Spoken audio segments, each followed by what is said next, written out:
The proof vanished as if the crime regretted itself. Welcome to Sherlock File. I am your host, Julian Whitmore. Share where you're tuning in from. I love hearing from you all. Your presence matters. Into the case. Holmes's fingers brushed over the faint chalk mark once more, his mind clearly racing through possibilities. I watched him in silence, knowing better than to interrupt when he was so clearly deep in thought. After a few moments, he straightened up, his eyes gleaming with the sharp light of discovery. "Watson, I believe we are overlooking something quite fundamental," he said, turning toward me with that all-knowing expression I had come to recognize. This mark, this chalk, was not left here carelessly. It was placed deliberately and with a purpose. I leaned forward, my curiosity piqued. But Holmes, what purpose could chalk serve in a murder case? Holmes gave a slight smile, though it was devoid of humor. In this case, Watson, it serves as a signal, not to us, necessarily, but to someone else, someone who knows its meaning. I glanced again at the shelf. There was nothing else in the room that seemed to stand out, no other clue to guide us. The chalk mark was the first tangible piece of evidence we had found that hinted at a deeper layer to the mystery. Who, then, would understand this signal? I asked. Holmes did not immediately answer. Instead, he turned toward the window, his back to me, as he looked out onto the fog-laden garden. The silence in the room grew thick with anticipation. I could see him mentally retracing his steps, re-examining everything in the room with a mind as sharp as a razor's edge. "The chalk is not out of place," he muttered under his breath, more to himself than to me. Lord Farquhar was an educated man. He often entertained guests with intellectual conversations, discussions about philosophy, literature, and politics. Perhaps there is more here than just the location of the mark. "Are you suggesting it's some kind of coded message?" I asked, beginning to see the direction his mind was taking. Holmes turned back to me, his eyes gleaming with that familiar spark. "Exactly, Watson. A message, but not necessarily a written one. The placement of the chalk is significant. I suspect it is pointing us to something else in the room, something we have not yet noticed." I stood, moving toward the bookshelf where the chalk mark had been found. The shelves were lined with books, history, politics, and poetry. But as I inspected the titles, something strange caught my attention. The books, while well kept, were not arranged with the usual care one might expect of a well-ordered study. Some were slightly askew, others seemed to have been pulled out and hastily returned. It was subtle, but to someone as observant as Holmes, I knew it would be significant. Holmes watched me carefully, waiting for me to make the connection. "The books, Watson," he said finally. "Look at the placement, the subtle disarray." I ran my fingers over the bookshelves, feeling a sense of unease. As I gently moved a volume on British politics, it slipped easily from the shelf, revealing a hidden compartment behind it. My heart skipped a beat as I caught sight of what lay within, a small, leather-bound notebook, its edges worn from frequent use. Holmes moved toward me, his eyes narrowing in excitement. "Ah, Watson, this is the prize we've been searching for." I gingerly pulled the notebook from its hiding place, examining it closely. The pages were filled with neat handwriting, the ink slightly faded. As I flipped through the pages, I could see that it was a journal, a personal account, perhaps, of Lord Farquhar's thoughts and dealings. Holmes's face remained impassive as I opened to the last entry. "That," Holmes said, pointing to a particular passage, "is our next lead." I read aloud. "There are those who would seek to use my position for their own gain. I must be cautious. Tonight I will meet with them. After that, I will know where my loyalties lie." I glanced at Holmes, my confusion deepening. Loyalties? Who could Lord Farquhar have been meeting with? And why would he feel the need to hide this? Holmes's lips pressed into a thin line, his mind churning through the possibilities. "It seems, Watson, that our noble lord was not as unassuming as he appeared. This entry suggests he was involved in something far darker, Perhaps a political conspiracy or a betrayal among his peers. The implications are staggering. But why would he keep this secret? I asked, still trying to make sense of the cryptic note. And how does it relate to his death? Holmes did not immediately respond. Instead, he knelt down and inspected the desk once more, his fingers tracing the edges of the papers scattered across its surface. As he flipped through the pages, he paused at one, an invitation, its gold seal still intact. I could see that it was addressed to Lord Farquhar. "Tonight, indeed," Holmes muttered. "It appears we have a date to investigate, Watson." I took the invitation from his hands, reading aloud. "You are cordially invited to a private gathering at the Eastwick Manor on the evening of October 15th. There we shall discuss matters of utmost importance." "The Eastwick Manor," Holmes repeated, his voice thoughtful. "That is a place known for its seclusion and its discretion. It is also a place where men of power and influence gather to discuss matters that should remain behind closed doors. If Lord Farquhar was indeed involved in something nefarious, this could be the key to unlocking it." As the realization dawned on me, I felt a rising sense of unease. If Lord Farquhar had been caught up in a web of political intrigue, it could explain why he was murdered in such an elaborate and mysterious manner. The chalk mark, the hidden journal, the cryptic message, it was all beginning to fit together. Holmes's gaze never left the invitation. "I believe, Watson, that our next step is clear. We must go to Eastwick Manor, and soon. The answers we seek are there." With that, we left the study, the weight of the mystery pressing down on us like the thick fog outside. The investigation had taken a sharp turn, and though the path ahead was fraught with uncertainty, I had no doubt that Holmes would soon unravel the dark secrets hiding within the walls of Eastwick Manor. The drive to Eastwick Manor was a quiet one, the silence broken only by the soft rattle of the carriage wheels as they clattered over the cobblestone streets. The fog had thickened, as it often did at this time of year, lending a spectral quality to the city.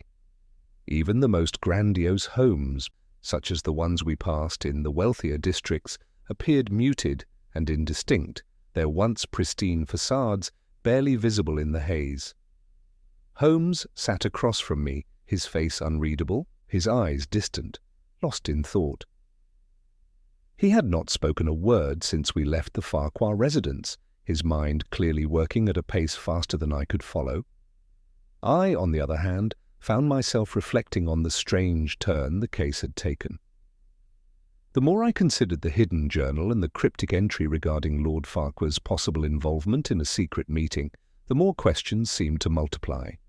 Who could be involved in this secret gathering at Eastwick Manor? What dangerous games was Lord Farquhar playing that ultimately cost him his life? And how, in the midst of all this, had the evidence of his murder been so thoroughly erased? I glanced at Holmes, my curiosity getting the better of me. "Holmes, do you think we're on the right track? That Eastwick Manor will give us the answers we need?" Holmes gave a brief nod, but didn't look up from the window. "I have no doubt, Watson. The invitation was no accident. Lord Farquhar's involvement in this clandestine meeting is crucial. What we find at Eastwick will either confirm or refute his connection to whatever conspiracy was afoot." I watched as his mind continued to churn, piecing together the fragments of the puzzle. The more I thought about it, the more the pieces seemed to align. Yet there remained an unease, a sense that we were still missing something crucial. The chalk mark, the hidden journal, and now the invitation to a secret meeting. Everything pointed to a high-stakes game, one far more dangerous than a simple political dispute. The carriage ride stretched on, and the once familiar streets of London slowly gave way to the darker, quieter outskirts of the city. Soon we were surrounded by the dense woods that bordered Eastwick Manor, the eerie stillness broken only by the occasional rustle of leaves stirred by the wind. As we drew closer to the manor, I could make out the silhouette of the large estate looming in the fog. It stood like a fortress, isolated and imposing, the tall iron gates and the long, winding driveway adding to its air of secrecy. Holmes's keen eyes were already scanning the surroundings, taking in every detail, every shadow. The carriage slowed as we approached the entrance, and the driver called out to a figure standing at the gates, a tall man dressed in the dark livery of the manor. He nodded at us curtly and opened the gates with an almost mechanical precision. As we passed through the gates, I couldn't shake the feeling that we were being watched. The manor seemed to breathe with an unsettling stillness, its windows dark and lifeless, as though it were a place of secrets. We arrived at the main entrance, where a butler greeted us and led us through the grand hallway, his steps echoing in the cavernous space. The house, though magnificent in its own right, felt cold and unwelcoming. The chandeliers above, though grand in design, cast long shadows that seemed to stretch out like fingers, reaching for us. The air was thick with the scent of aged wood and dust, a smell that spoke of years, perhaps even centuries, of hidden lives and whispered conversations. Holmes didn't seem to notice the oppressive atmosphere. His focus was entirely on the task at hand. He glanced at me, his eyes flicking toward the butler, as if to silently remind me of our purpose here. The butler led us through a series of rooms, finally arriving at what could only be described as a library. The walls were lined with bookshelves, and the large fireplace crackled with a warm glow. A group of men, well-dressed and deep in conversation, stood near the hearth. "Gentlemen," the butler announced in a voice that carried an air of finality, "Mr. Holmes and Dr. Watson have arrived." The men turned to face us, their expressions unreadable. Holmes gave them a cursory glance, his mind already working behind those calculating eyes. I, on the other hand, was struck by the tense atmosphere in the room. There was something off about the gathering, a sense that these men were not merely discussing politics or business, but something far darker. One of the men stepped forward, his tall frame and imposing presence making him impossible to ignore.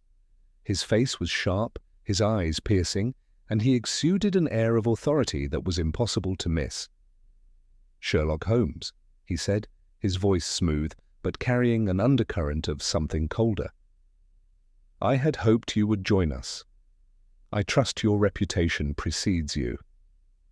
Holmes gave a small bow of his head, his gaze never leaving the man's face. "I do what I can, though I fear I am no different from any other investigator. The real question is, what brings such distinguished gentlemen to Eastwick Manor?" The man's lips curled into a tight smile, though there was no warmth in it. "Ah, that is the very question, isn't it? But you will find no answers in this room. Not yet, at least." He turned toward the other men, who exchanged subtle glances before nodding in agreement. Holmes raised an eyebrow, but his expression remained calm. "Then I assume I am here for something more than what meets the eye?" The man chuckled softly, his gaze flicking toward the butler. "Of course.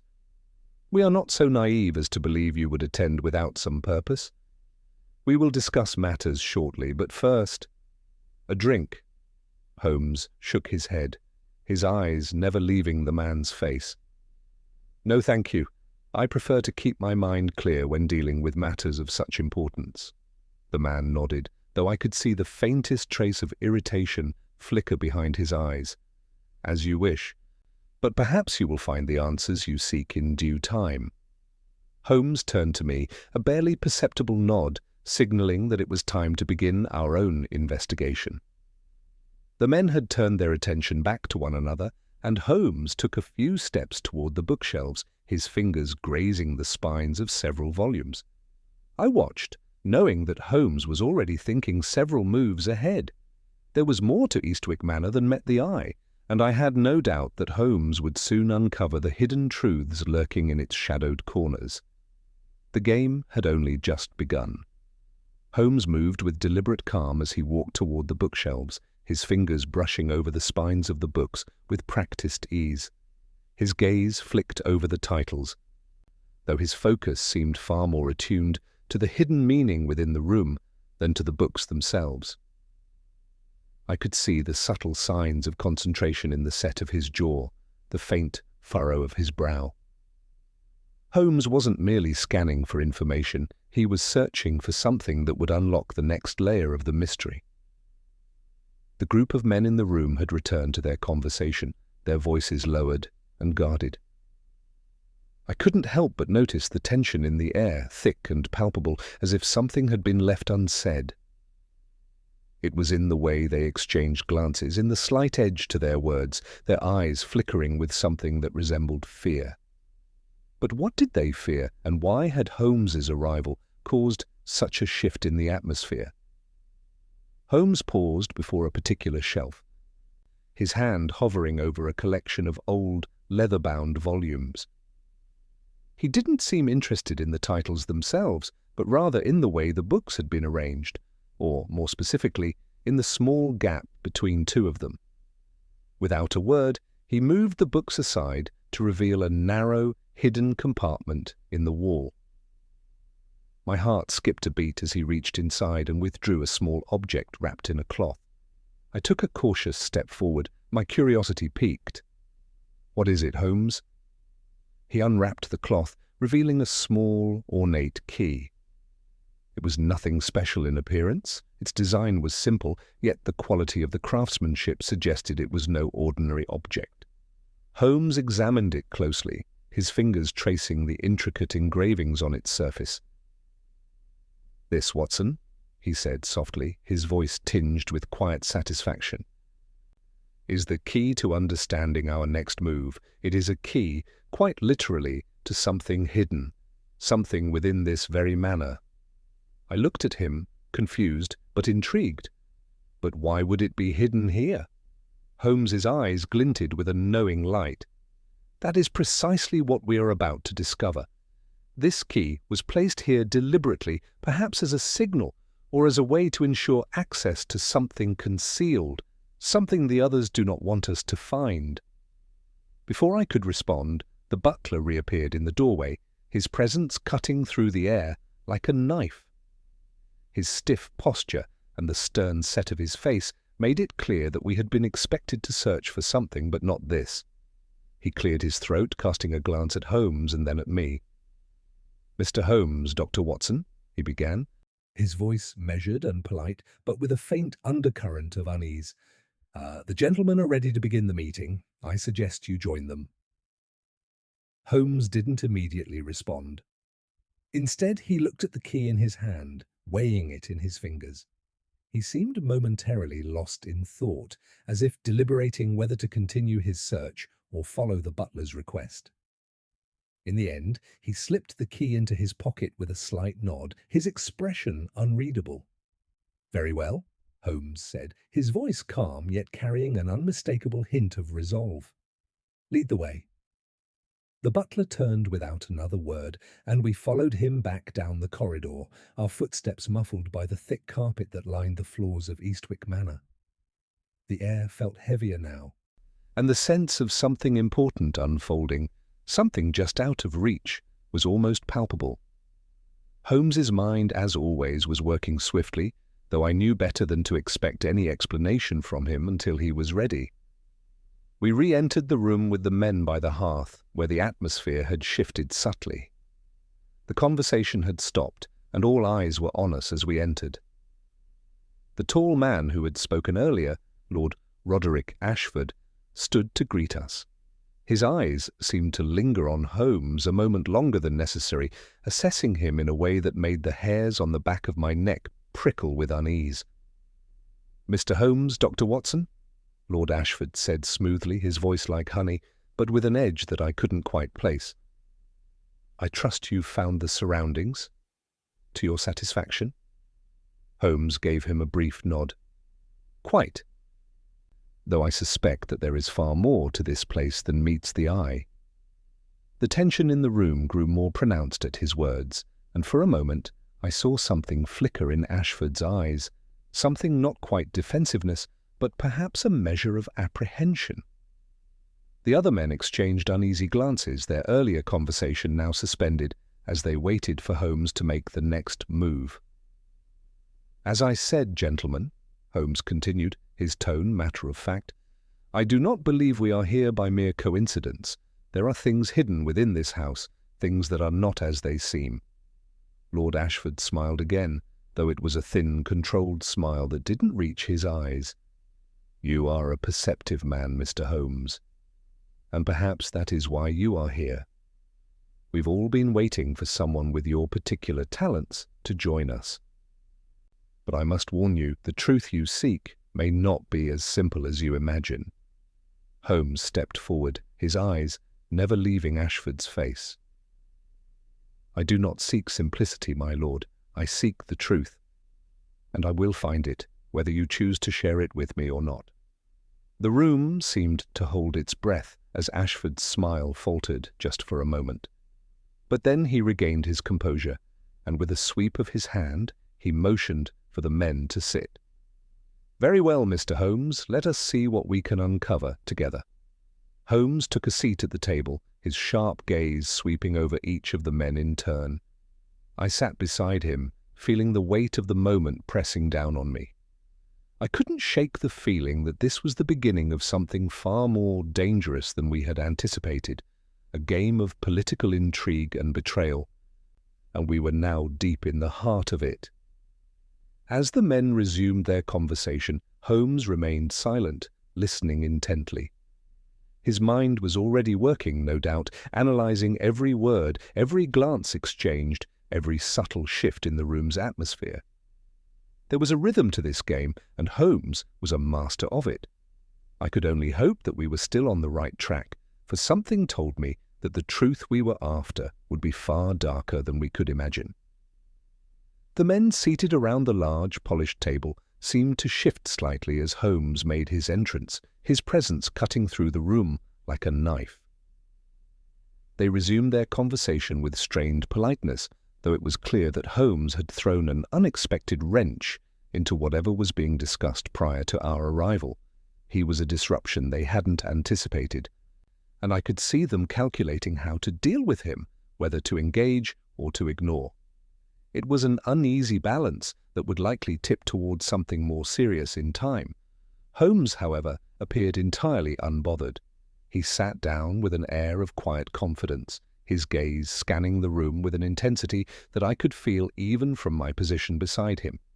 The men, now a touch more on edge, subtly altered their postures as they sat back, almost as if they were bracing for what might come next. The air seemed charged, heavy with unspoken tension. Lord Ashford resumed his position at the head of the table, his expression smoothing into one of practiced politeness. "Now that we are all here, perhaps Mr. Holmes would like to explain his purpose. We are, after all, in the midst of a delicate matter." Holmes leaned forward slightly, his eyes narrowing in the dim light. "A delicate matter indeed. I have no interest in playing games, my lord. I prefer to deal directly with what lies in front of me. And what lies in front of me is a murder, Lord Farquhar's murder." The words landed like a stone dropped into a silent pond. The ripples of tension spread immediately, and for a moment no one spoke. The men exchanged looks, some wary, others subtly defensive, and I could feel the weight of the room shift, as if they had been holding something back, something important, and now it was at the surface. Ashford's smile never faltered, though it seemed somewhat more brittle now. "Indeed, Mr. Holmes, Lord Farquhar's death is a tragedy. But I'm sure you'll understand that there are matters far more complicated than simple murder at play here." Holmes gave a small, almost imperceptible nod. "Complications often arise when the truth is buried beneath layers of deceit. You wouldn't happen to know anything about those layers, would you, my lord?" The challenge was clear, and Ashford bristled, his sharp gaze momentarily darkening, but he quickly recovered, his demeanor as controlled as ever. "Your directness, Mr. Holmes, is impressive, but you must understand that matters of national security and political intrigue are not always best handled with such frankness." At this, Holmes's lips twitched into a slight smile. National security, you say? That is a rather grand claim. I fail to see how a murder, however neatly covered up, could have national consequences. I could feel the subtle shift in the air as Holmes's words hung between us. The other men, who had been leaning in slightly, now leaned back, their discomfort growing. There was something in the way Holmes had spoken, something that suggested he had been privy to more information than they had expected, and they didn't like it. One of the men, a shorter figure with a hawkish face, suddenly interjected, his voice sharp. "You presume too much, Holmes. You can't just barge in here and start making accusations without understanding the full picture. Lord Farquhar's death, while tragic, is merely a symptom of a much larger problem." Holmes's gaze flicked toward the man, sharp as a whip. "Ah, a symptom, you say? How curious. And yet a symptom of what exactly? What is it that you are trying so hard to keep hidden?" The man's lips pressed together in a thin line, and he said nothing further, though I could see the flush of colour creeping up his neck. The other men shifted uncomfortably in their seats, and Lord Ashford finally raised his hand, signalling for silence. He let out a long sigh, his fingers drumming once on the table, as if calculating his next move. "I can see that you're no fool, Mr. Holmes," Ashford said slowly, his voice taking on a more serious tone. "You are, of course, correct in that Lord Farquhar's death is no ordinary murder. But you must understand some matters, some secrets are far too important to be aired in public. There are forces at play here that go beyond a simple investigation." Holmes leaned forward, his eyes never leaving Ashford's face. "And yet you brought me here. You could have let Scotland Yard handle this. But instead, you sought out a man who specializes in finding the hidden threads, no matter how deeply they're buried." Ashford's lips tightened, his earlier calm now replaced by something more dangerous.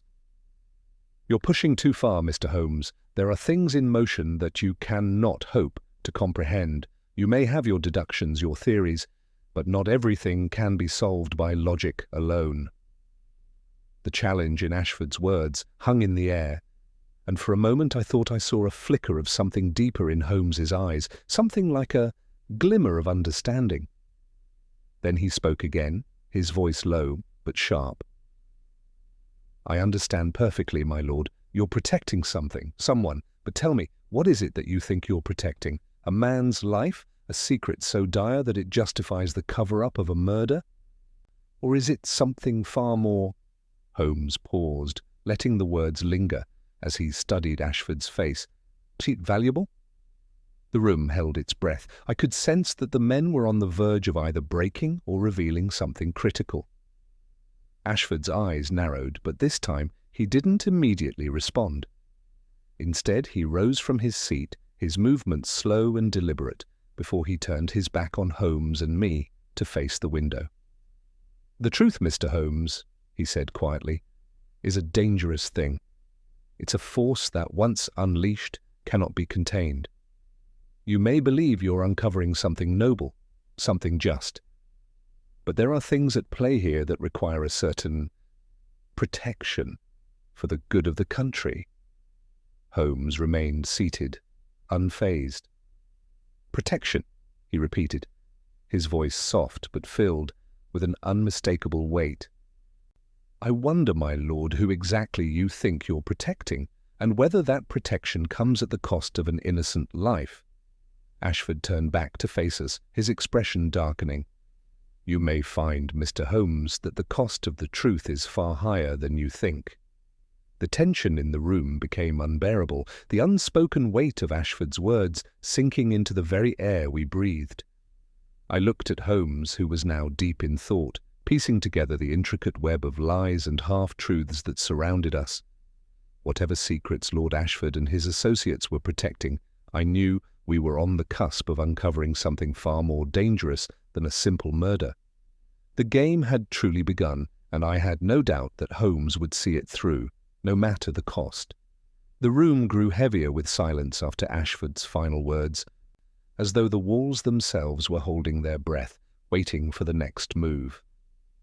The tension that had been simmering beneath the surface now felt palpable, a thick, almost oppressive weight that hung in the air.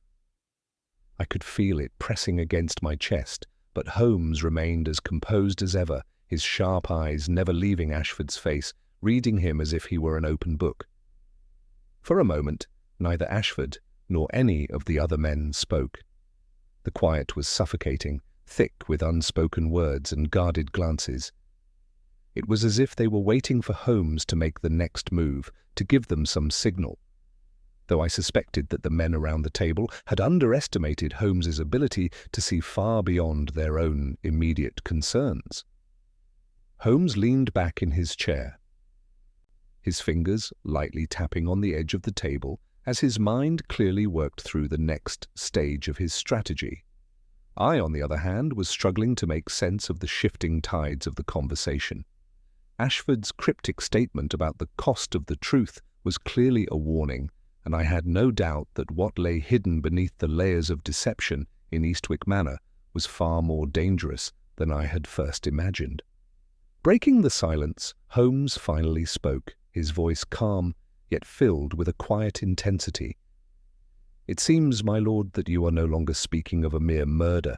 You're speaking of a cover-up, something far larger, far more complex. The question, of course, is not whether this truth should be uncovered, but what it will cost once it is." Ashford's gaze darkened, and I saw his jaw tighten at Holmes's words. The others in the room, those silent figures who had yet to contribute, shifted in their seats, their eyes flitting nervously between Ashford and Holmes. It was clear that there was something they were all protecting, something that bound them together in this web of secrecy. But what was it? And why had they invited Holmes here if they intended to keep him in the dark? Ashford straightened, his earlier composure returning, with a practiced ease. "Mr. Holmes," he said, his voice laced with a touch of finality, "you've pushed far enough for one evening. We are not here to indulge your every inquiry. You may have come to investigate a murder, but there are forces at play here that you cannot possibly understand." Holmes didn't flinch at Ashford's rebuke. "I am quite capable of understanding far more than most, my lord. But you are right about one thing. There are forces at play here, forces I intend to uncover, and I do not intend to walk away from this investigation simply because it has become inconvenient for some of you." The room was suddenly quieter, the tension sharper. I could feel the chill in the air, the heaviness of Ashford's unspoken threat, but also the quiet certainty in Holmes's words. He had become a force to be reckoned with in the room, and I could see the effect it had on the men around the table. They were starting to feel the weight of his intellect, the relentless precision with which he pursued the truth. Holmes's gaze shifted away from Ashford, moving toward the other men seated at the table. There was something in his demeanor that suggested he was testing them, searching for any tell, any small crack in their carefully maintained facades. And then, as if on cue, he spoke again, his voice cutting through the quiet like a knife. "Let us not pretend any longer. There is something more at play here, something that ties Lord Farquhar's death to a much larger conspiracy. You are all involved, whether you choose to admit it or not. The question is, how far are you willing to go to protect whatever it is you're hiding?" For the first time since our arrival, one of the men, the hawkish figure who had spoken earlier, shifted uncomfortably in his seat. His eyes darted briefly to Ashford, then back to Holmes, his discomfort palpable. The others in the room, sensing a shift, remained tense but silent. Ashford, however, did not seem to falter. He held Holmes's gaze, unflinching, though I could see the calculation in his eyes. "You are quite persistent, Mr. Holmes, and that is both your greatest strength and your greatest weakness." Holmes's lips twitched into a small, knowing smile. "It is not persistence that drives me, my lord. It is a desire to uncover the truth, and I assure you the truth will be uncovered, whether you like it or not." The air between them seemed to crackle with an unspoken challenge, as though the room itself were charged with the anticipation of what might come next. For a long moment neither man spoke, but I could sense that a decision was being made, that a line had been crossed. It was clear that we were at a crossroads, a pivotal moment in the investigation. Ashford's lips parted as if he were about to speak, but before he could, the door to the room swung open suddenly, breaking the tension. A young man in a dark suit entered, his face pale and drawn, his eyes wide with a mixture of fear and urgency.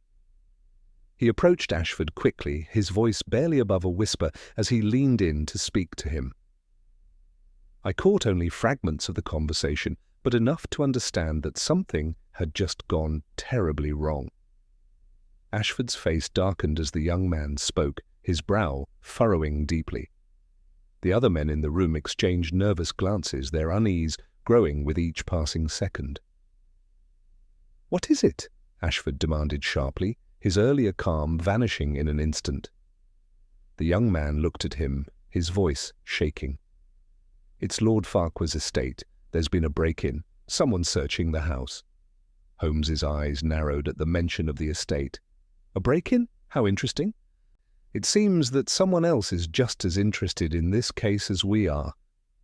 Ashford stood abruptly, his chair scraping loudly against the floor. "This is unacceptable," he barked. "We must stop them, now!" But Holmes did not rise from his seat. He remained perfectly still, his gaze never leaving Ashford's face. "Perhaps, my lord, this is the opening you didn't want. Someone is making their move, and I believe we are all about to find out exactly what that move is." The game had shifted once again, and now the stakes were higher than ever. We were no longer dealing with a simple murder. There was something far more dangerous afoot, something that would soon come to light, whether Ashford and his associates were ready for it or not.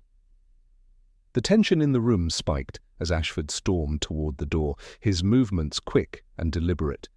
But there was an unmistakable edge to his composure now, a hint of panic creeping through his normally controlled exterior. The young man who had brought the news of the break-in followed closely behind, his nervous energy a stark contrast to the calculated manner in which Ashford moved. The men around the table exchanged uneasy glances, their faces betraying the rising sense of urgency. Holmes remained seated, his eyes never leaving Ashford's retreating figure. I, too, felt a surge of anticipation. The break-in at Lord Farquhar's estate was no coincidence. It was too well-timed, too precise. Whoever had entered the house knew exactly what they were looking for, and I had no doubt that the key to this entire mystery was now within our grasp. "Watson," Holmes said softly, breaking the silence, "we are going to follow them." It wasn't a suggestion, but rather a statement of intent, and without another word, Holmes stood and began to move toward the door, his steps measured and confident. I rose to follow, my pulse quickening as the weight of the moment settled upon me. Whatever secrets were buried in Eastwick Manor, they were beginning to surface, and I had no doubt that they would lead us to the truth behind Lord Farquhar's murder. As we exited the room, we were met by the sight of Ashford and the young man, now joined by two others, heading toward the manor's front doors. They moved with purpose, but the frantic pace of their departure was hard to ignore. It was clear that something had shifted in Ashford's demeanor.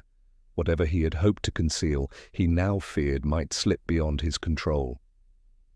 We followed at a discreet distance, the mist from the surrounding woods creeping in around us as the cold night air wrapped itself around our bodies. The manor stood like a shadow in the distance, its silhouette only partially visible through the veil of fog. Ashford and his group disappeared inside, the front doors closing with a finality that sent a chill through me. Holmes's eyes flicked toward me, and without a word, we continued forward, intent on seeing where this trail would lead. The break-in at Farquhar's estate was unexpected, yet strangely fitting. It seemed clear now that whatever was concealed there, whether a document, an artifact, or a piece of critical evidence, was something Ashford and his associates would go to great lengths to protect. The fact that they were moving so quickly, now all but ignoring the pretense of calm, suggested that this was more than just a matter of covering up a murder. We made our way toward the back of the manor, where the shadows were deeper and the path less travelled. Holmes had been silent since we left the main building, his mind clearly engaged in some intricate calculation that I could not yet follow. But I could feel the subtle urgency in his movements, the way his pace quickened just slightly when we reached the edge of the estate. We paused behind a thick set of bushes near the manor's rear entrance, the light from the house casting long shadows across the gravel path. Through the fog, we could make out figures moving behind the drawn curtains of the manor's large windows. There was a faint clatter of voices from within, muffled by the distance, but it was clear that Ashford and his associates were still inside, likely discussing their next move. Holmes's gaze narrowed, his eyes scanning the darkened windows as though searching for any sign of movement. Then, with a quiet nod to me, he gestured for us to move forward. We approached the back door, where a set of stone steps led up to a small service entrance. Holmes seemed to know exactly where he was going, his every step precise and calculated. I followed closely, keeping my steps light, the tension building with each move we made. Holmes stopped suddenly, his hand raising to signal for me to be still. His eyes fixed on a small window just to the right of the door. I followed his gaze and saw it, the faintest shadow of movement from inside the room. Someone was there, watching, waiting. Holmes's sharp instincts had already calculated the exact moment to act. He turned to me, his expression steady. "Stay close, Watson," he murmured, and with that he slipped toward the door. He reached for the handle with practiced precision, and to my surprise it gave way easily, opening with a soft creak. The manor was unnervingly quiet as we stepped inside, the only sound the faint rustle of the fog against the stone. The interior was dimly lit, the hallway stretching before us in shadow. Holmes moved ahead, his movements fluid and purposeful. I followed, my senses heightened, every creak of the floorboards seeming louder than it should be. The house felt empty, but I knew better than to trust appearances. The secret we were looking for was somewhere here, hidden in plain sight. As we moved deeper into the manor, I could hear hushed voices from ahead, Ashford and the others. They were speaking in low tones, too muffled for me to make out the words, but the urgency in their voices was undeniable. Holmes slowed his pace, his eyes flicking toward me as he pressed a finger to his lips, signaling for me to remain quiet. We approached a small room at the end of the hall, the voices growing clearer. Ashford was among them, his voice unmistakable, though I still could not make out his words. I saw Holmes glance at the door, then at the narrow crack beneath it. He seemed to be calculating something, weighing the risk of listening in. With a single, deliberate motion, Holmes motioned for me to follow him as he slid silently to a nearby window. From there, we had a clear view of the room inside, a study, its walls lined with bookshelves and old paintings. Ashford and the others were gathered around a large table in the center. And on the table was something that immediately caught my eye. A map. Not just any map, it was old, frayed at the edges, and marked with symbols I couldn't recognize at first glance. But there was something familiar about it. Something that made my heart race as I began to understand the gravity of what we were witnessing. Holmes's eyes flicked to mine, his expression unreadable, but I knew we had reached the critical point. This map, and the secret it held, was the key to understanding the entire conspiracy. And we were now on the brink of uncovering everything. Holmes and I stood in the dim light, observing through the narrow gap in the curtains, our attention fixed on the table in the center of the study. The map spread across its surface seemed to pulse with significance, each mark and symbol hinting at a much larger scheme that neither Ashford nor his associates were willing to reveal. The quiet murmur of their conversation, though unintelligible from this distance, only heightened the sense of urgency. They knew something we didn't, and that map, it was the key to everything. As Ashford leaned over the table, gesturing emphatically to one of the men beside him. I saw his finger trace a series of lines on the map, his movements deliberate, as if explaining something of great importance. The others nodded, their faces tense with concentration, but none of them noticed the shadowed figure of Holmes standing just beyond their view, calculating the angles, observing every detail. Holmes didn't move, his eyes locked onto the map, piecing together the puzzle. I could almost see his mind working, calculating the exact significance of each mark on the map, determining how it fit into the broader mystery. It was clear now that this was no ordinary conspiracy. What they were involved in was larger than anything I had initially imagined. It wasn't just a matter of murder. It was about power, control, and secrets that reached into the very heart of the nation. A sudden rustle of movement from inside the room snapped me out of my thoughts. One of the men at the table stood and began to move toward the door. I tensed instinctively, but Holmes made a slight gesture, signaling for me to remain still. The man paused momentarily, his hand resting on the doorknob as if sensing something was amiss. I held my breath, but after a long, taut moment, he turned back, returning to the group.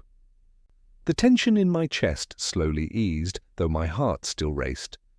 Holmes glanced back at me, his face unreadable, then turned his attention back to the room. His gaze flickered over the map again, and I could tell that something had clicked into place for him. He knew something that none of us had yet fully grasped. The room beyond the door remained quiet, but it felt as though it was about to explode with revelation. We waited in silence for several long moments, neither of us daring to move. The hushed voices continued from within, their conversation now sounding like distant whispers in the fog. I could see Holmes's lips move slightly, as he seemed to calculate the next move. Finally, he turned to me, his voice a whisper. "We need to get a closer look at that map," he said, his words sharp with purpose. I nodded in agreement, knowing that any moment now Ashford and his men might uncover something that would set the entire investigation into motion. We had no choice but to act quickly. Holmes's eyes flicked toward the back door of the study, a small servant's entrance that we had passed earlier. Without a word, he motioned for me to follow, and we moved silently through the shadowed halls of the manor, our steps muffled by the thick carpet beneath our feet. Every part of the house felt alive with secrets, its walls seemingly vibrating with the weight of the truth we were getting closer to uncovering.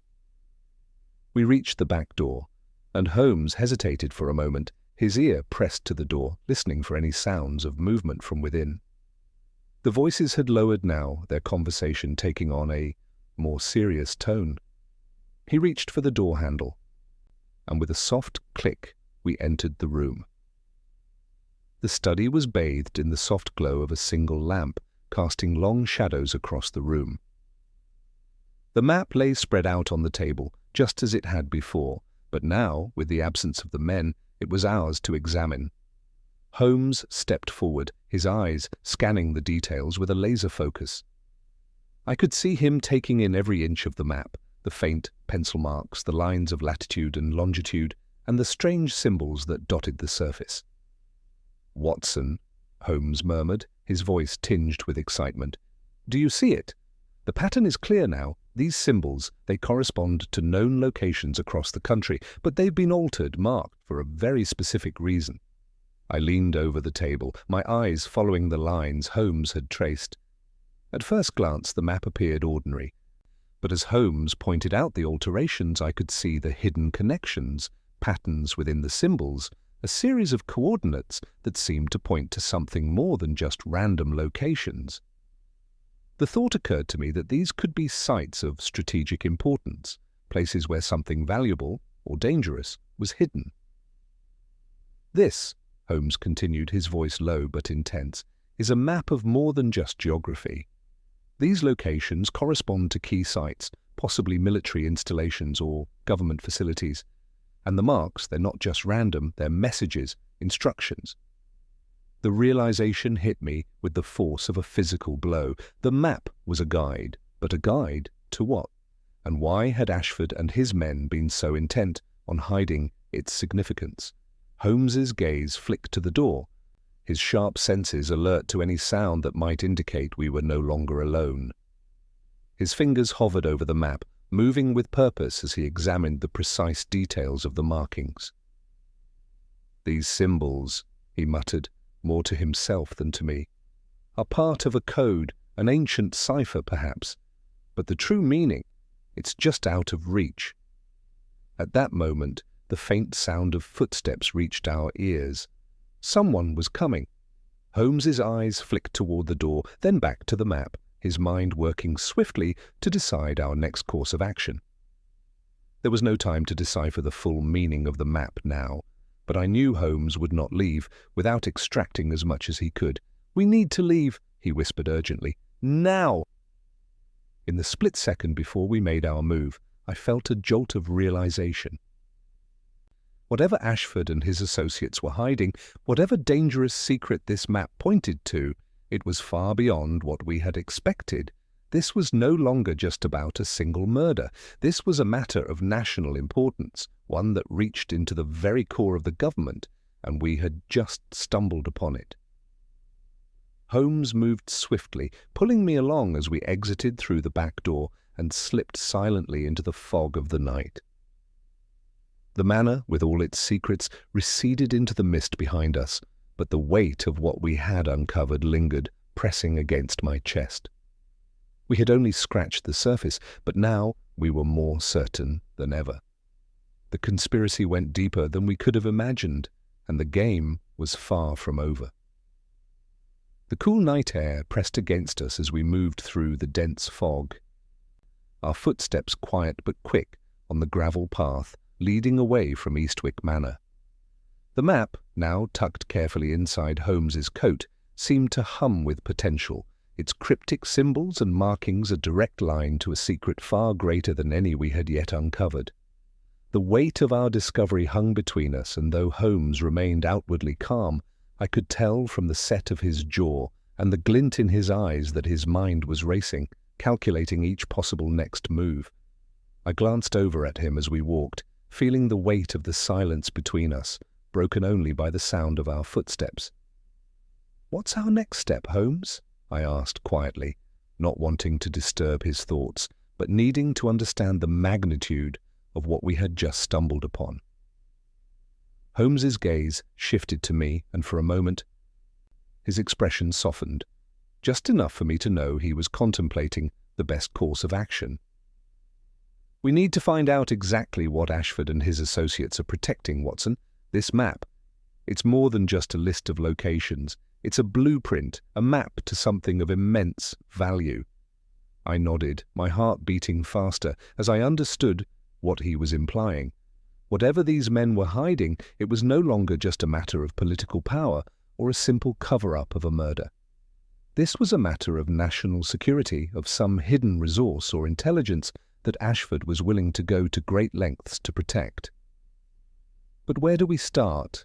I asked, glancing back at the dimly lit manor that now seemed so distant, yet so close in our minds.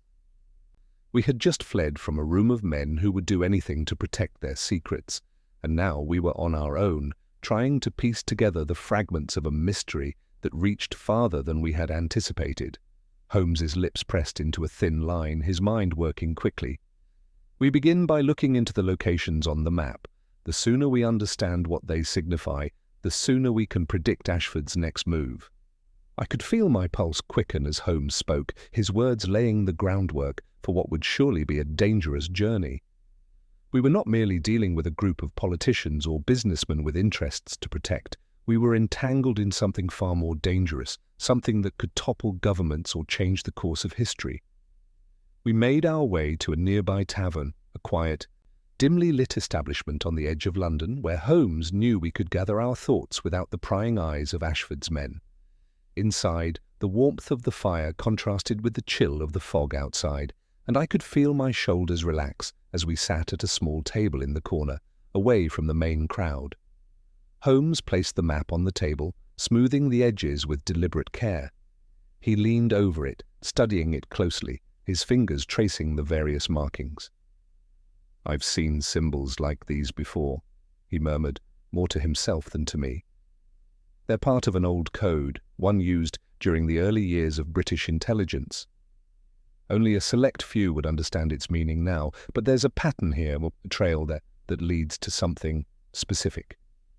I watched as Holmes worked, his mind operating on a level that seemed almost beyond comprehension. He was piecing together clues that I couldn't yet see, fitting together a puzzle that had so many pieces I could hardly make sense of it. "And what do you think it points to, Holmes?" I asked, leaning forward, eager for the next revelation. Holmes's eyes flicked up from the map, meeting mine with that familiar intensity. "A hidden facility, Watson. One that was likely abandoned during the war, but which is now being repurposed for something else entirely. It's located just outside the city, near an old military installation."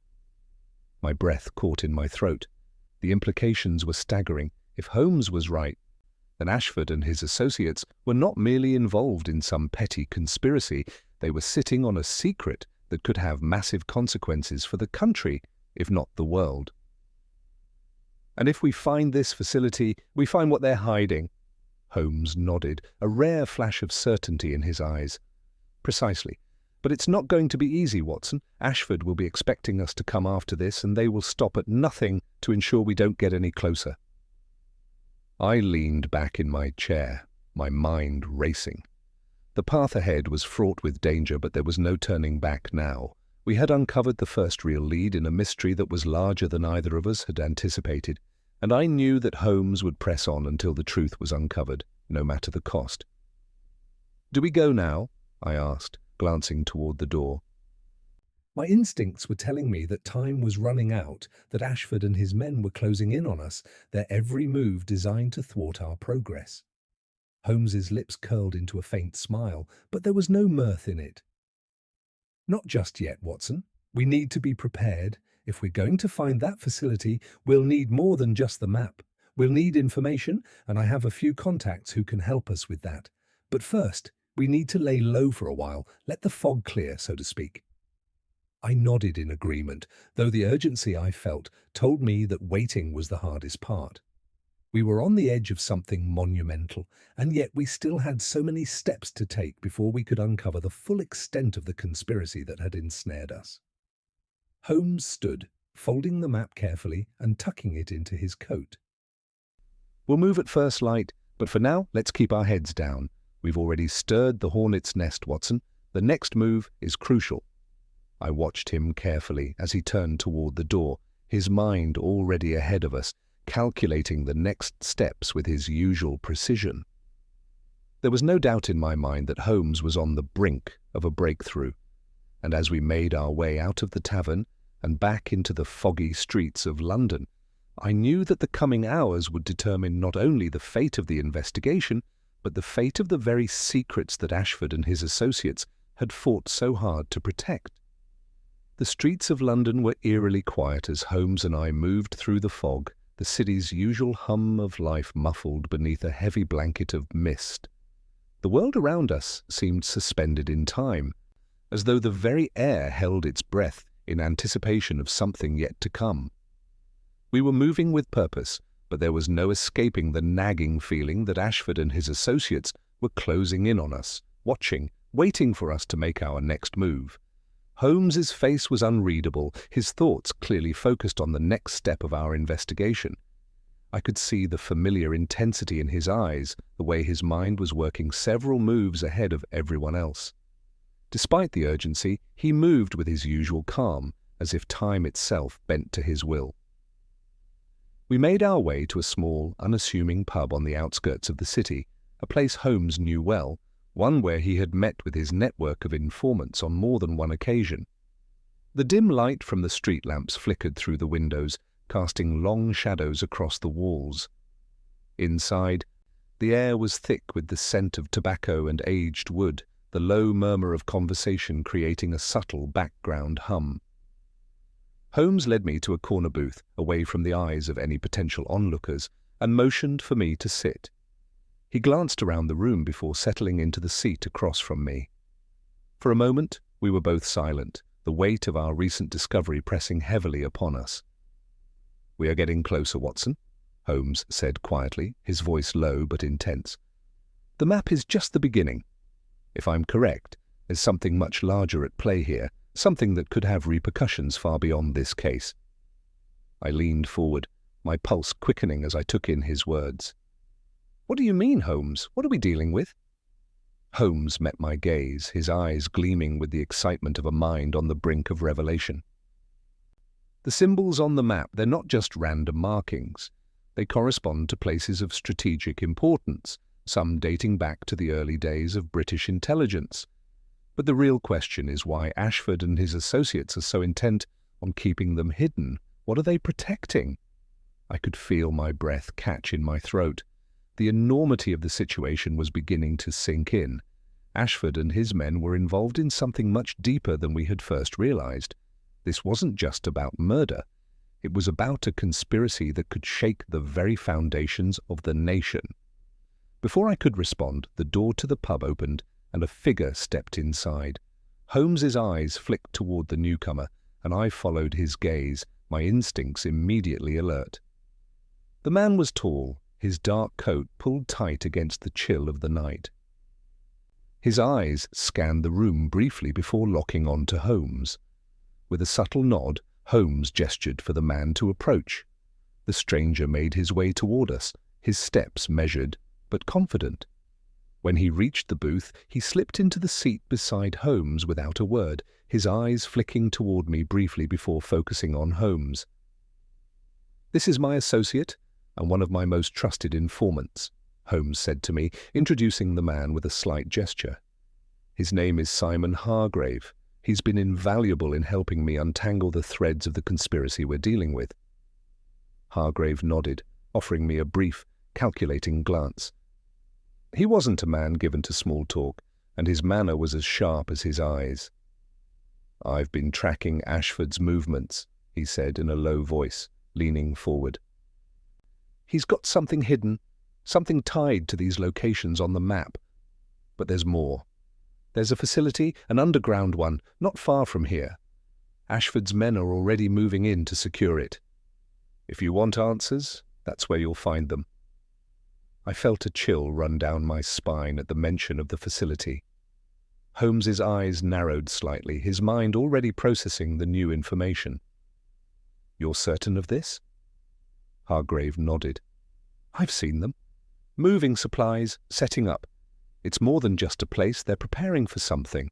I don't know what yet, but it's big, and it's happening now." Holmes leaned back, his fingers tapping rhythmically on the table as he absorbed the information. The pieces were falling into place, and I could see his mind working quickly, calculating the best course of action. We had no time to waste. If Ashford and his associates were already making moves to secure the facility, then we needed to act fast. "We go tonight," Holmes said, his voice steady and resolute. "We can't afford to wait any longer. Hargrave, do you have any details on the facility's location?" Hargrave pulled a small, folded piece of paper from his coat and slid it across the table to Holmes. "This is a map of the area.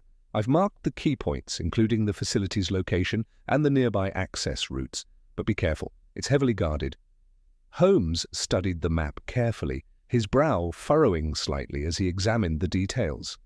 After a moment, he folded the paper and tucked it into his coat.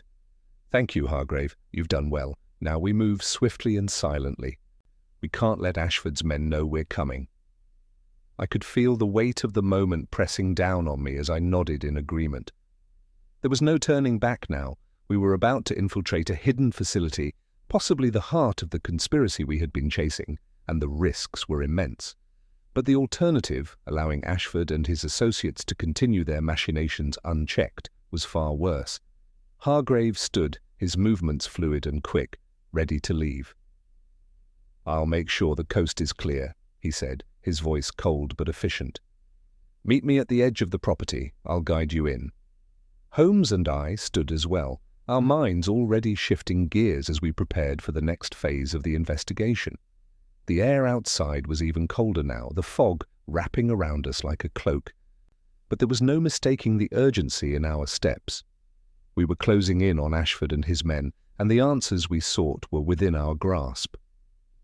As we made our way through the streets toward the designated meeting point, my thoughts raced. The map, the facility, and the secrets Ashford was so desperately trying to protect.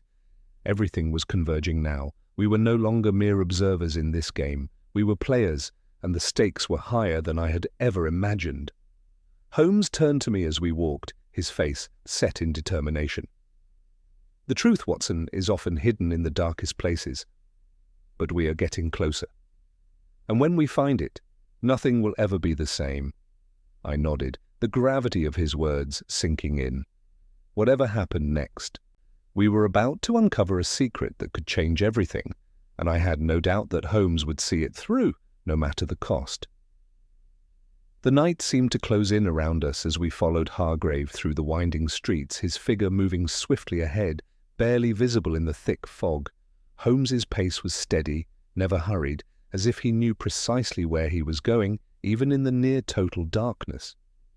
I kept my eyes on Hargrave, trusting in the man's knowledge of the city and its secrets, but my mind was awash with questions, each one more pressing than the last. What was Ashford hiding in that facility? What were these men willing to do to protect it? We turned onto a narrow alleyway, the cobblestones slick with moisture, and stopped before a large iron gate. Hargrave, his face set in a determined frown, gestured for us to wait. He moved with practiced ease, reaching into his coat and pulling out a set of keys, which he inserted into the lock with a quiet click. The gate creaked open, revealing a path leading through a small, overgrown garden to a large, imposing building in the distance. "This is the place," Hargrave whispered, his voice low but urgent. "You'll need to be careful. The guards are well placed, and they're armed." Holmes nodded, his expression unreadable, then turned to me. "We'll move quickly, Watson. Hargrave will guide us to the entrance. Once inside, we'll need to act swiftly to find what we're looking for." I could feel the familiar tension coil in my chest. There was no turning back now. If we were to uncover the truth behind Ashford's operations, we had to get inside this facility and find the evidence that would expose them once and for all. Hargrave led us through the overgrown garden, his footsteps muffled on the damp earth. The building loomed before us, a hulking structure that seemed to swallow the light. Its windows were dark, the faint glow of lanterns on the far side barely visible through the haze. As we approached the entrance, Hargrave stopped and motioned for us to wait. "There's a guard just inside," he murmured. "I'll deal with him. You two wait here." Holmes gave a brief nod, his sharp eyes never leaving the facility. He seemed entirely at ease, as though the dangers surrounding us were merely an afterthought. I, on the other hand, felt my pulse quicken as I waited, the silence stretching out around us. Every passing second felt like an eternity, and I could sense the weight of what we were about to uncover. After a long, tense moment, Hargrave returned, his face shadowed but unreadable. "The guard's taken care of," he whispered. "We have a clear path inside, but hurry, it won't be long before someone notices he's missing."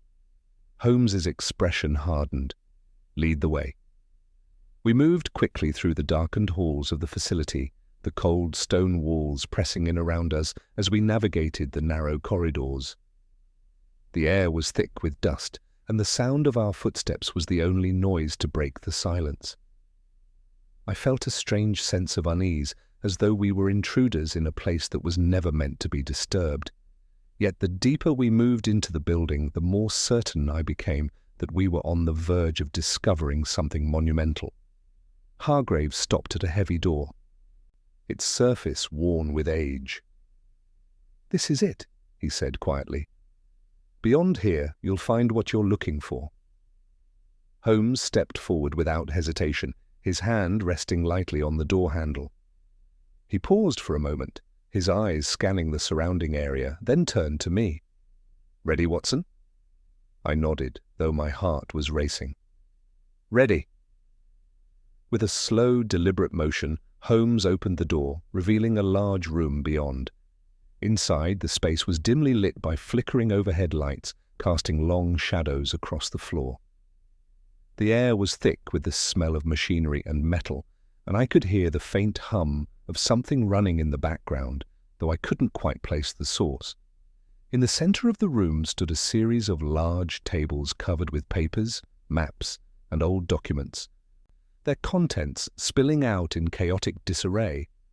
But what caught my attention immediately was a massive steel safe, tucked into the far corner of the room, its door slightly ajar. Holmes's gaze locked onto the safe, and I could see the determination in his eyes as he moved toward it. "This is it," he said quietly. "Whatever Ashford and his men are hiding, it's in there." Hargraves stepped forward, his face tense.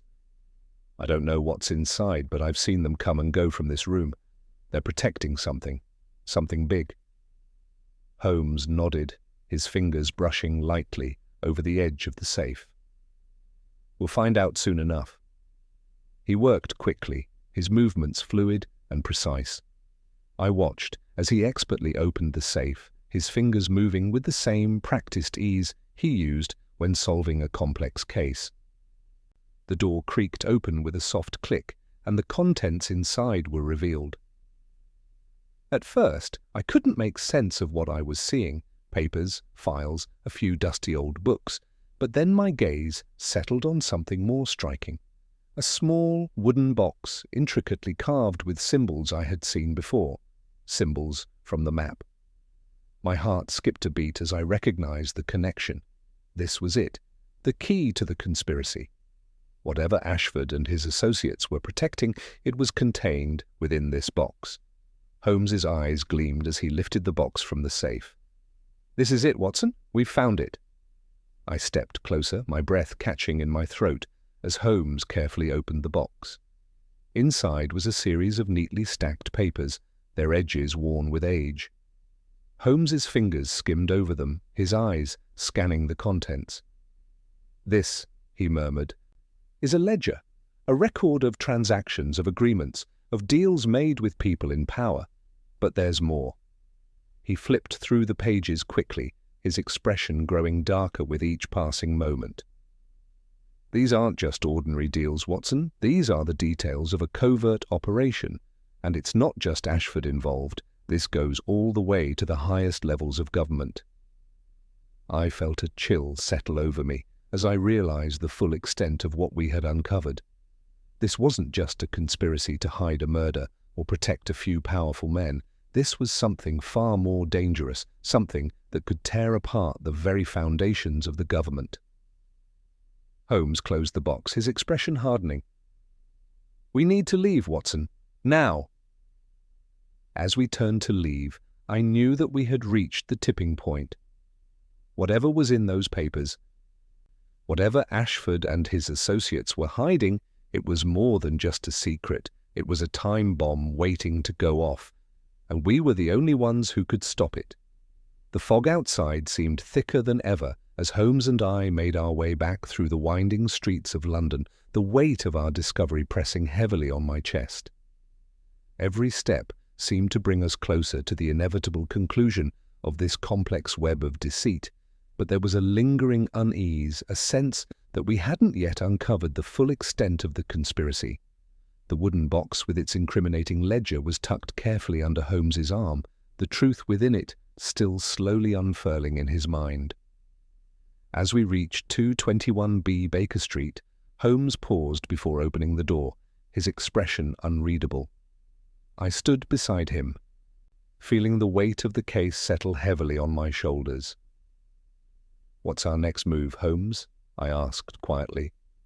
Holmes turned to me, a slight smile playing at the corners of his lips. "We'll confront Ashford, of course, but not yet. We must first allow the final pieces to fall into place." I frowned. "You're certain he's the mastermind?" Holmes's gaze softened as he studied me for a moment, his sharp eyes assessing. "In truth, Watson, Ashford is merely a cog in a much larger machine. He's been an effective shield for those further up the chain of power, but now we've uncovered the true source of the corruption." I nodded slowly, though I still felt unsettled. I had seen the ledger, its detailed records of covert transactions and shady dealings, and the revelation that these men were involved in something so far-reaching was enough to shake even my seasoned belief in the stability of the government. Holmes stepped inside the sitting room and gestured for me to follow.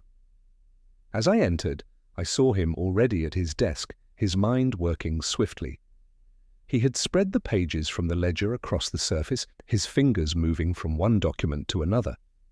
It was clear he had made a connection, but I couldn't yet discern the full picture. "Look here," Holmes said, tapping one of the documents with his finger. "These aren't just financial records or political agreements, they're contracts. And look at this name." He pointed to a signature at the bottom of one page, a name I didn't recognize. I leaned in closer, scanning the paper. The name was that of a high-ranking government official, one who had been publicly hailed as a pillar of integrity. But the signature on the ledger, coupled with the transactions listed, suggested otherwise. "The truth is more insidious than we thought, Watson," Holmes continued, his voice low and filled with grim certainty. "Ashford may have been the figurehead, but the true orchestrators of this conspiracy are entrenched within the very institutions we trust to protect us." I felt the weight of his words settle in, and for the first time I understood the full scope of what we were up against. This wasn't just about bringing Ashford to justice, it was about exposing a network of corruption that ran so deep it threatened to unravel the very fabric of society.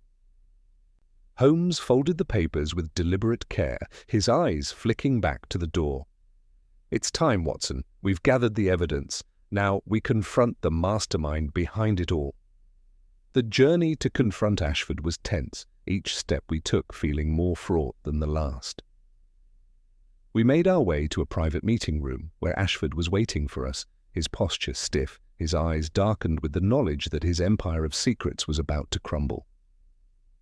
He stood when we entered, his expression unchanged. "Mr. Holmes," Ashford said coldly, his voice carrying a faint edge of mockery. "I suppose you've come to claim victory, but you've only scratched the surface. You have no idea what's really at stake." Holmes stepped forward, the calmness in his demeanor belying the storm of realization that had taken root in my mind. "I've uncovered enough, Ashford," Holmes replied, his voice steady. "Enough to know that you've been protecting something far greater than yourself. And now, the truth will come to light." Ashford's lips twisted into a thin, calculating smile. "You think you've won, Holmes? You've uncovered my dealings, yes, but you've missed the true power, those pulling the strings from the shadows. You can't touch them." For a moment, silence hung between us, but it was then that I saw the faintest flicker of doubt cross Ashford's face. Holmes's words had struck home. The truth was no longer in Ashford's control. The network of corruption was unraveling, and his role in it had become undeniable. Holmes's next words were deliberate, and as they hung in the air, I saw Ashford's expression falter for the briefest of moments. "It's over, Ashford. The connections you've hidden so carefully are exposed. Your allies in the highest places will not protect you anymore." Ashford's facade cracked, his calm composure breaking as his anger surged. But he knew it was too late. The evidence was irrefutable. Holmes had done what he always did. He had played the game with patience and precision, leading us to this moment of reckoning. "I will expose everyone involved," Holmes continued, his voice unwavering. "This is not just about your downfall, it's about cleaning the rot from the top down."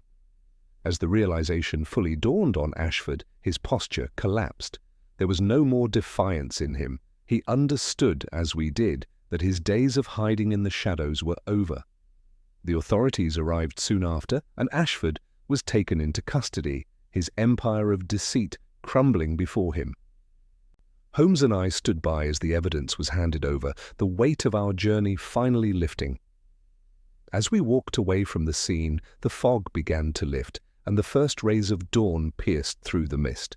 The streets of London, which had felt so heavy just hours before, now seemed less oppressive, the air clearer. "You were right, Holmes," I said quietly.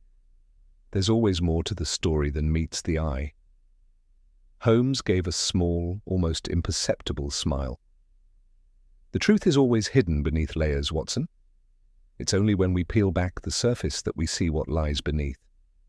But the game is never truly over. There will always be more mysteries to solve." As we made our way back to Baker Street, I knew that this case, this intricate web of deception, power, and hidden truths, would stay with me for a long time. It had shown me the darkness that could lie behind even the most respectable facades. But it had also shown me the brilliance of Holmes's mind, his unwavering determination to uncover the truth no matter the cost. And though the case was closed, I knew that the shadows would never fully lift. There would always be another mystery, another enigma, waiting for Holmes to unravel. And I would be there, as always, by his side, ready for whatever came next.